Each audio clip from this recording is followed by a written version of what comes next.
નમસ્કાર, ગ્રાઉન્ડ રિપોર્ટમાં આપનું સ્વાગત છે. હું છું આપની સાથે સંધ્યા. અંબાલાલ પટેલ હવે નહીં કરે હવામાનની આગાહી.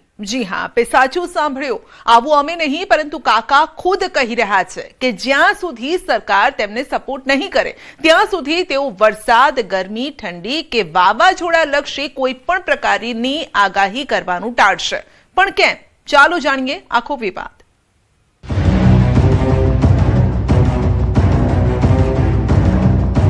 વર્તારા કરનારાઓ સામે ગુનો દાખલ કરવા અને જેલના સળિયા પાછળ ધકેલવા માટે માગણી કરી છે. માનનીય પ્રાઇમ મિનિસ્ટરનો સપોર્ટ મળે, ગૃહમંત્રીશ્રીનો સપોર્ટ મળે, અમારા માનનીય ધારાસભ્યનો સપોર્ટ મળે. અમે કોઈ પક્ષાપક્ષીમાં માનતા નથી. ગમે તે પક્ષાપક્ષી હોય, સરકારમાં પણ અમે અમારું લગભગ આગાહી માટે અમને બોલાવવામાં આવતા હતા, અમે જતા હતા. હવે આ બધી બાબતમાં જ્યાં સુધી અમને સપોર્ટ નહીં મળે ત્યાં સુધી રામ રામ. ફરી જયંત પંડ્યાએ કર્યો આગાહીકારોનો વિરોધ.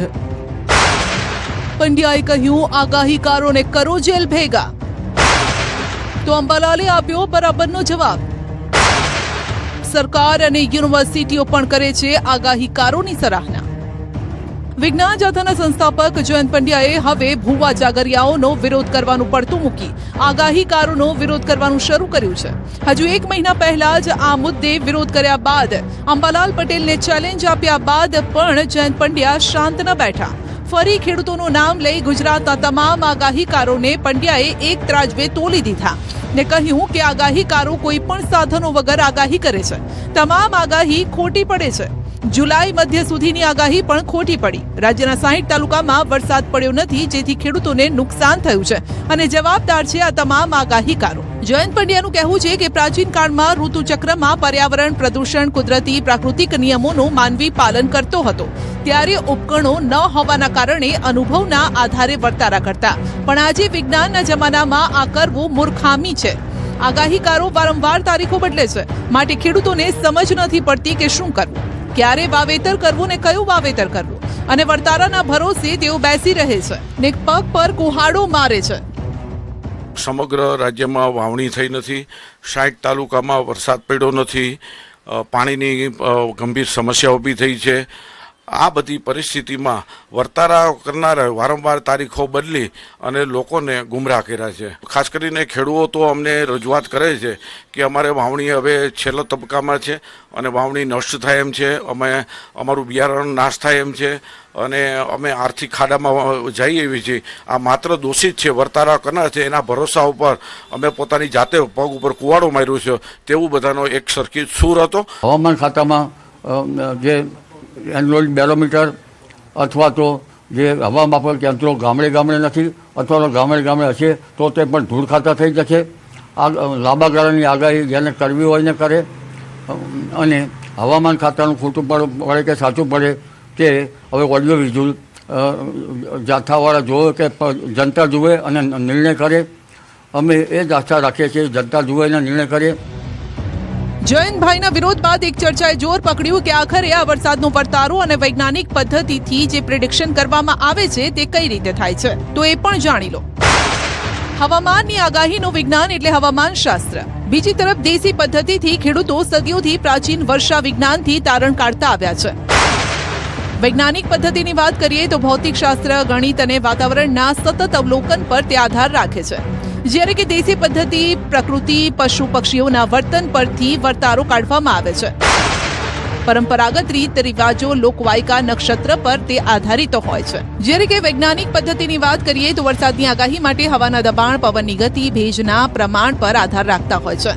આધુનિક પદ્ધતિઓ આંકડાકીય મોડલનો પણ ઉપયોગ કરે છે.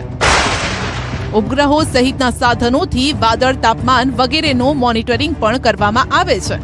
જ્યારે કે દેશી પદ્ધતિમાં રોહિણીમાં ગરમી પડે તો ચોમાસું સારું રહે તેવી માન્યતા છે. આદ્રા, પુનર્વસુ, પુષ્ય વગેરે નક્ષત્રોમાં વાવણી અને વરસાદની સ્થિતિનો અંદાજ પણ આવે છે.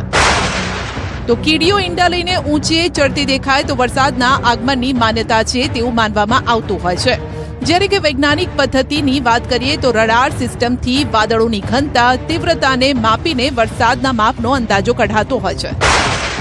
ઐતિહાસિક ડેટા અને વર્તમાન પરિસ્થિતિની તુલના સાથે તારણ કરાય છે અને તમામ પરિણામોને માપવા તુલના કરવા કમ્પ્યુટરનો પણ ઉપયોગ થતો હોય છે.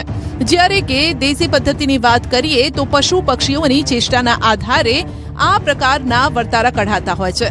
ધારો કે ચાતક પક્ષી આકાશ તરફ જુએ તો સારા વરસાદની માન્યતા છે તેવું માનવામાં આવે છે. જયંત પંડ્યાના વિરોધ બાદ ગામે ગામથી આગાહીકારોની પડખે ખેડૂતોનો અવાજ પણ આવી રહ્યો છે. ત્યારે જૂનાગઢના ખેડૂતો શું કહી રહ્યા છે એ સાંભળો. આગાહીકારોએ કોઈ ગુનો નથી કર્યો. જૂનાગઢના ઝાંઝરડાના ખેડૂતોએ કહ્યું કે કુદરત સામે કોઈનું ચાલતું નથી અને વરસાદ 1-2 દિવસ મોડો પડે તો તેનો અર્થ આગાહી ખોટી પડી તેવું માનવું ન જોઈએ. માટે જયંતભાઈ તેમનું કામ કરે અને આગાહીકારોને તેમનું કામ કરવા દે તો સારું. ફરિયાદની વાત કરે છે તો આમાં કયો ગુનો કર્યો છે આગાહીકારોએ કે ફરિયાદ થઈ શકે? અરે તમે જે કામ કરો છો એ કામ કરો ને. તમે ગામડાની અંદર હજી અંધશ્રદ્ધામાં લોકો મૃત્યુ પામે છે, ઘણા બધા લોકો અંધશ્રદ્ધામાં જીવે છે. એને કાઢવાના કેમ બહાર, અંધશ્રદ્ધા કેમ ન ફેલાય એ તમારે કામ કરવાનું છે. તો એ નથી કરવું અને આ હાઇલાઇટ થવા માટે આવી બધી વાતો કરે છે એ યોગ્ય નથી. આગાહીકારોની પડખે ગીરના ખેડૂતો જોવા મળ્યા છે. જે ખેડૂતોનો હવાલો આપી જયંતભાઈ તમામ આગાહીકારોને જેલ ભેગા કરવાની વાત કરે છે તે જ ખેડૂતો આગાહીકારોની પડખે આવ્યા. ગીર પંથકના ખેડૂતોએ કહ્યું કે આગાહીકારો પણ તેમની સૂઝબૂઝ અને અનુભવ, પરંપરાગત જ્ઞાન, હવામાનના અભ્યાસના આધારે વરસાદ સહિતની આગાહી કરતા આવ્યા છે. માત્ર તેઓ હવામાં વાતો નથી કરતા. આગાહીકારો આગાહી આ વર્તારા ઉપર કાઢે છે એ એના અનુભવના આધારે કાઢે છે. એના ઉપર આવો કોઈ જે કાયદાકીય ને આ કરવું એ બરાબર નથી. અને જયંતભાઈ એક હિન્દુ શાસ્ત્ર પ્રમાણે જો માનતા હોય તો આગાહી તો કરી શકે, વર્તારા ઉપર આગાહી કરી શકે, પણ એના ઉપર કોઈ આવું એલિગેશન કે આરોપ મૂકી શકાય નહીં. અત્યારે હાલમાં જે આપણે આંબાભાઈ પટેલે આગાહી કરી હતી કે 6-7 તારીખમાં વરસાદ આવવાનો છે 1 થી 5, એ આવ્યો છે. અમુક વાર સાચી પડે છે, અમુક વાર ખોટી પડે છે.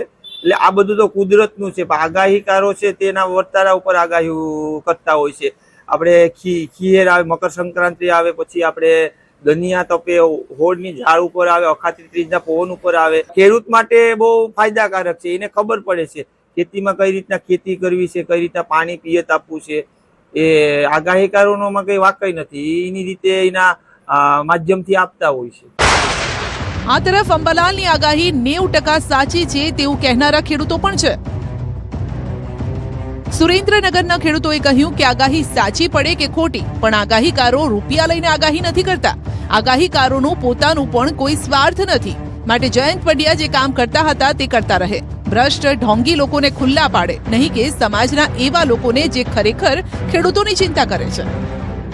તો એ વસ્તુ ખોટી છે. આગાહીકારો કોઈ પણ ખેડૂતો માટે ખાસ કરી કે કોઈ નાણાં કે અંધશ્રદ્ધા ફેલાવતા હોય એવું મને નથી લાગતું. એ ફક્ત એમની આગાહી કરે છે.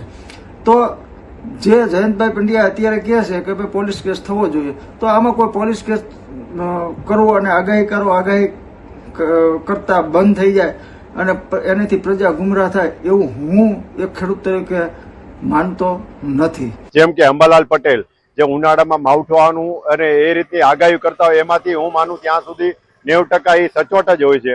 અને જ્યારે આ આગાહીઓના કારણે ખેડૂતોને ઘણો બધો ફાયદો પણ થાય છે. તો સાથે સાથે એમને મુહિમ ચલાવી હોય તો રાજકોટ જેવા આપણા ઘણી બધી જગ્યાએ તંત્રના બેદરકારીના કારણે ઘણા બધા એવા કેસો થાય છે.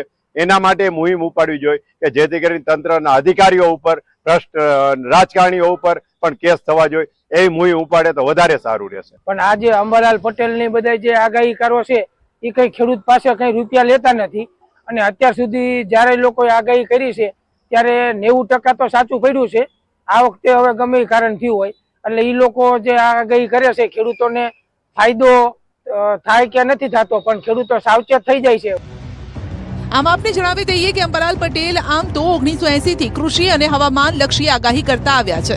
તેમની આગાહી સચોટ પણ સાબિત થતી આવી છે. પણ ક્યારેક હવામાનમાં ફેરબદલ થતા ક્યારેક શબ્દો સાચા નથી પડતા. પણ જયંતભાઈના સતત વિરોધથી કંટાળી આખરે કાકાએ આગાહી કરવાની ના પાડી દીધી. હવે જોવાનું રહેશે કે ખેડૂતોનો આ અવાજ કાકા સાંભળે છે કે નહીં, કે પછી સરકારના સપોર્ટ બાદ જ તેઓ કોઈ આગાહી કરશે. આ કાયદાકીય ચુંગાલમાંથી બહાર આવું ત્યારે તો ધમધમાઈને આગાહી કરી. માટે જયંત પંડ્યાને હું નથી બોલતો, પણ એમને હાથમાં શસ્ત્ર લીધું છે કાયદાનું. એટલે આ જે કાયદો જે છે એની ખાંચ છે, એ ખાંચ પૂરી થાય તો નવ આઈ એમ યંગ બિંગ 80 years old.